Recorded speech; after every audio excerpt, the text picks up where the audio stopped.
जय श्री कृष्णा। आज की स्टोरी है विदुर एक पल में ही महाभारत युद्ध समाप्त कर सकते थे, इतने शक्तिशाली थे। इनके बारे में बताते हैं, लेकिन उससे पहले प्लीज़ जो न्यू हैं वो सब्सक्राइब ज़रूर कीजिए। चलिए स्टोरी सुनाते हैं। क्या है जो आपने सुनी भी नहीं है, ये सुनानी होगा ना विदुर जी के बारे में, तो बताते हैं। महात्मा विदुर बहुत शक्तिशाली और विद्वान थे। सब उन्हें भगवान कृष्ण के सामने समान ही दर्जा देते थे। जब भगवान कृष्ण बोलते थे सभा में तो सब चुप होकर सुनते थे, और जब महात्मा विदुर बोलते थे सभा में तब भी सभी चुप होते थे। बहुत आदर सम्मान करते थे महात्मा विदुर का भी। माना जाता है महात्मा विदुर के पास इतनी ताकत थी कि इतने शक्तिशाली थे, यदि उन्होंने इस युद्ध को लड़ा होता तो क्षण भर में ही युद्ध समाप्त कर दिया होता। परंतु वे किसकी तरफ से लड़ते? दोनों को ही प्यार करते थे, कौरवों को भी पांडवों को भी। महात्मा विदुर वो कौरवों की तरफ से ही लड़ते, सब जानते हैं। पांडवों की तरफ से तो नहीं लड़ते। क्यों नहीं लड़े कौरवों की तरफ से भी? महात्मा विदुर ने युद्ध कैसे नहीं किया, कैसे नहीं लड़ा, क्यों नहीं लड़ा, उसके बारे में जानिए। लेकिन स्टोरी आप पूरी सुनिएगा। जब तक आप पूरी नहीं सुनोगे तब तक आपको नहीं पता चलेगा। महात्मा विदुर यमराज के अवतार थे। आप जानते थे? नहीं जानते थे ना? सुनिए कैसे थे। कहा जाता है यमराज के अवतार थे महात्मा विदुर। हमें महात्मा विदुर का इतिहास यानी हिस्ट्री जाननी होगी उसके बारे में। चलिए इनकी हिस्ट्री बताते हैं, जो आज तक कोई नहीं जानता। बहुत पुराने समय की बात है। एक शक्तिशाली राजा थे। उनके यहाँ एक ऋषि आते, मांडव्य ऋषि आए। उन्हें खाना परोसा गया, उनका मान सम्मान किया गया। परंतु एक दरबारी ने कहा इनके ऊपर चोरी का इल्जाम है, ऋषि के ऊपर। राजा से कहा एक दरबारी ने। अब राजा ने ज़्यादा सोचा ही नहीं, और सुनते ही ऋषि मांडव्य को मृत्युदंड दे दिया। अब दरबारी ऋषि मांडव्य को लेकर चल दिए सूली पर लटकाने के लिए। काफ़ी समय तक ऋषि मांडव्य को जैसे शूली पर लटका दिया। काफ़ी समय तक ऋषि मांडव्य जीवित रहे, उनके प्राण फिर भी नहीं निकले। जब राजा को भी पता चला कि इनके तो प्राण ही नहीं निकल रहे शूली पर लटकाने के बाद भी, तो राजा आया ऋषि मांडव्य के पास कि भाई इनकी मृत्यु कैसे नहीं हुई। उस जमाने में जो लोग गलत करते थे, गलत होते थे, उनके साथ गलत होता था, और जो गलत नहीं करते थे उनके साथ गलत नहीं होता था। ये तो आज भी होता है। जो गलत करेगा गलत ही होगा उसके साथ। उस जमाने की क्या बात है, आज भी जो गलत करता है वो गलत ही होता है उसके साथ, और जो गलत नहीं होता है उसके साथ कभी गलत होता भी नहीं है। आज भी नहीं होता, सिर्फ द्वापर युग में नहीं, आज के कलयुग में भी नहीं होता है गलत। तो ऋषि थे, अच्छे थे, उनके साथ भी गलत कैसे होता?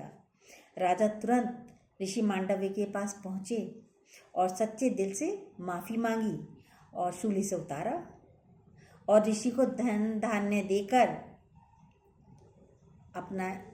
अपने महल से विदा किया। पर ऋषि का मन कहीं लग ही नहीं रहा था। इतना अपमान के बाद ऋषि का मन नहीं लग रहा था। सारी चीज़ों से ऋषि का मन मतलब बिल्कुल हट गया। अब उन्होंने सोचा मैं तो अपनी देह त्याग देता हूँ, और उन्होंने देह त्याग भी दी और सीधे यमराज के पास पहुँच गए और कहा आप तो धर्म के देवता हो, कैसे आपने मेरे साथ अधर्म होने दिया? मांडव्य ऋषि ने कहा बिना गलती के मुझे शूली पर लटका दिया। शूली पर लटकाया गया बिना गलती के। तब यमराज ने कहा, आपने केवल एक पाप किया था अपने जीवन में। और पाप क्या था? पाप ये था कि जब आप 12 साल के थे तब आपने एक पतंगे की पूंछ में सुई चुभो दी। सुई चुभोई थी।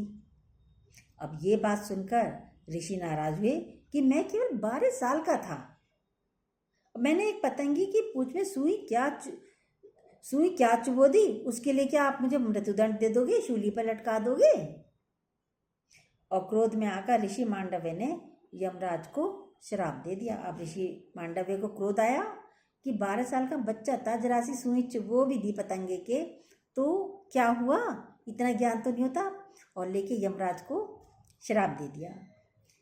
इंसान के रूप में एक तो जब यमराज को श्राप दिया तो यमराज का जन्म कैसे हुआ आप देखो। इंसान के रूप में एक निम्न जाति के बेटे के रूप में हुआ यमराज का जन्म। श्राप यमराज को लग गया, इतने ताकतवर होते थे ऋषि। और यमराज का जन्म महात्मा विदुर के रूप में हुआ, इसलिए यमराज का रूप ही कहते हैं विदुर। महात्मा विदुर का दूसरा नाम यमराज ही था। विदुर जी कृष्ण भक्त थे। श्री कृष्ण ने भी महात्मा विदुर को एक धनुष वरदान में दिया था, उनकी भक्ति से प्रसन्न होकर।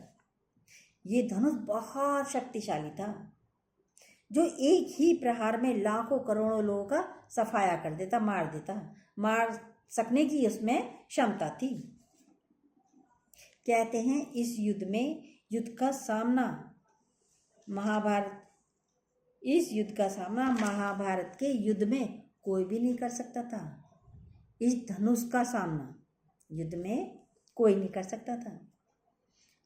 माना जाता है कि भीष्म पिता भी विदुर के सामने एक क्षण भी युद्ध में नहीं रुक सकते थे, इतना शक्तिशाली था। आप जानते थे? नहीं जानते थे ना। महाभारत के युद्ध में बहुत से लोग ना चाहते हुए भी कौरवों के साथ खड़े थे। जैसे भीष्म पिता में बिल्कुल नहीं चाहते थे कौरवों के साथ खड़े होना। वो पांडवों को भी प्यार करते थे, पांडव थे भी अच्छे, नीति के साथ चलते थे। और इधर विदुर को भी अच्छा नहीं लगता था पांडवों के साथ युद्ध खड़े होना, कि उसके साथ खड़े होकर पांडवों के साथ युद्ध करें। तब विदुर जी ने धृतराष्ट्र को भी बहुत समझाने की कोशिश की। बोले, आप अपने बेटे दुर्योधन को युद्ध से रोकिए, जो गलत कर रहा है उसका परित्याग कर दीजिए। बहुत समझाया था विदुर जी ने। धृतराष्ट्र ने विदुर जी की बात नहीं मानी, सुनी नहीं। उधर दुर्योधन ने भी विदुर जी को बात करते हुए सुन लिया, धृतराष्ट्र से बात कर रहे हैं। वह विदुर जी का अपमान पर अपमान करने लगा। बातें सुनने के बाद अब दुर्योधन भी विदुर जी का बहुत अपमान पे अपमान करता था। भरी सभा में उसने कई बार अपमान किया विदुर जी का। इस बात पर विदुर जी को बहुत क्रोध आया और उन्होंने भी उसकी बातों पर वो बहुत कंट्रोल करते थे, अपने आप को रोकते थे बहुत। पर एक दिन ऐसे ही बहुत अपमान पे अपमान करता रहा दुर्योधन, और सबके सामने फिर विदुर जी ने भी उस धनुष को लिया और तोड़ दिया और प्रण किया कि चाहे जो हो जाए मैं इस युद्ध में हिस्सा नहीं लूंगा। तब विदुर जी ने प्रण किया था। ये बातें आप नहीं जानते थे ना कि क्यों नहीं लड़े, क्या कारण था। उन्हें पता था ना चाहते हुए भी यदि मैं लड़ा तो पांडवों की हार हो जाएगी, इसलिए उन्होंने धनुष को तोड़ दिया था। जब महाभारत का युद्ध समाप्त हो गया था, जब महाभारत युद्ध समाप्त हो गया था, तब महात्मा विदुर, गांधारी और धृतराष्ट्र एक आश्रम में तप करने के लिए चले गए थे। युद्ध समाप्ति के बाद तब उनसे मिलने पांडव भी आए, आश्रम में आए। अब उनके आने की आहट सुनकर धृतराष्ट्र और गांधारी का ध्यान हटा, पर वहां महात्मा विदुर नजर नहीं आए पांडवों को। तो युधिष्ठिर ने महात्मा विदुर के बारे में धृतराष्ट्र से पूछा कि वे कहाँ हैं, महात्मा विदुर कहाँ हैं। तो धृतराष्ट्र ने कहा वो घोर तपस्या में बैठे हैं। लेकिन जैसे वो आ गए थे, पांडव आए, तो महात्मा विदुर भी पीछे पीछे, उनका भी ध्यान हटा तपस्या से, वो भी उठकर आए। जैसे युधिष्ठिर ने पलट कर देखा तो पीछे विदुर आ रहे हैं। विदुर जी को आता हुआ देखकर पांडवों से तो वो मिलना चाहते तो थे, लेकिन युधिष्ठिर ने पलटकर जैसे देखा विदुर जी आ रहे हैं, विदुर जी पांडवों से मिलना नहीं, अब कैसे मिले भाई, इतना सारा सब मर गए, युद्ध में हाहाकार हो गया। आ तो रहे थे युधिष्ठिर के पास विदुर जी, लेकिन उल्टे ही विदुर जी लौट पड़े, वहां से चल दिए। अब युधिष्ठिर भी उनके पीछे पीछे जा रहे हैं, युधिष्ठिर आगे आगे जा रहे हैं, विदुर जी आगे आगे जा रहे हैं, युधिष्ठिर पीछे पीछे जा रहे हैं।